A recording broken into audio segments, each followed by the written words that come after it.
Sa présence, André Adoul. M'approcher de Dieu, c'est mon bien. Psaume 73, verset 28. Avant-propos. Lorsque j'envisageais d'écrire ce livre, mon intention première était de traiter du rôle de la foi dans la vie du chrétien. Je m'attelai donc à la tâche et avais déjà rédigé 2 ou 3 chapitres lorsque je me ravisais. La prière, me dis-je, est tellement négligée parmi les chrétiens qu'il serait certainement plus urgent de développer ce sujet. J'allais reprendre la plume lorsque je fus arrêté une 2e fois. Sans doute la prière est-elle de grande importance, mais il y a tant de bons livres sur ce thème. Alors, pourquoi en ajouter un autre de moindre valeur ? Et puis, je savais par expérience qu'un prédicateur est rarement écouté lorsqu'il invite ses auditeurs à consacrer du temps, beaucoup de temps à la prière.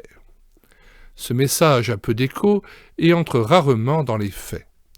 Quelques-uns, peut-être les plus sensibles à la voix du Saint-Esprit, un instant culpabilisés, prennent la ferme décision de s'adonner plus diligemment à cet exercice.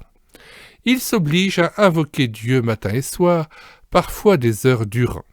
Ils luttent pour tenir leur engagement, mais pas longtemps, car ils retombent vite dans la petite prière obligation du passé qui les laisse naturellement insatisfaits. Il faut avouer que prier parce qu'il faut prier est un devoir qui incite peu à la persévérance.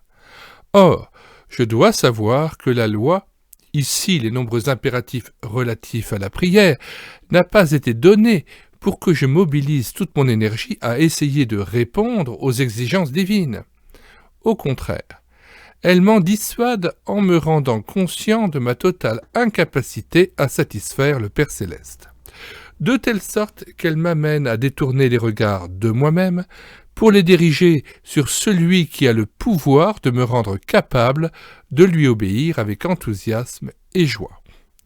Tel est le rôle de la loi, ce pédagogue qui me conduit à Christ. Galates 3,24.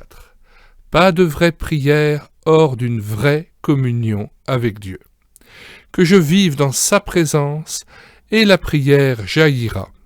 Elle deviendra un besoin, un privilège, non un devoir ennuyeux. Prier est capital. Pas de progrès, de victoire effective, d'épanouissement durable sans elle. Toutefois, il y a une chronologie à observer. Fais de l'Éternel tes délices, et il te donnera ce que ton cœur désire. Psaume 37, verset 4. D'abord, Dieu. On ne peut faire ces délices du Seigneur sans le contempler et cultiver sa présence. Ensuite, moi.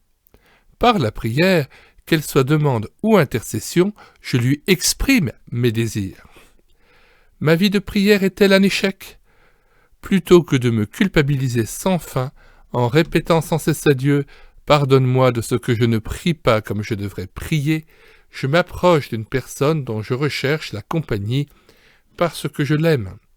Désormais, ce n'est pas la prière ou l'obligation de prier qui occupe mes pensées, mais la personne du Seigneur. Cultiver son amitié, se complaire en sa présence, en un mot, l'aimer, tel est le thème de notre livre. Une autre façon d'amener les chrétiens à plier les genoux.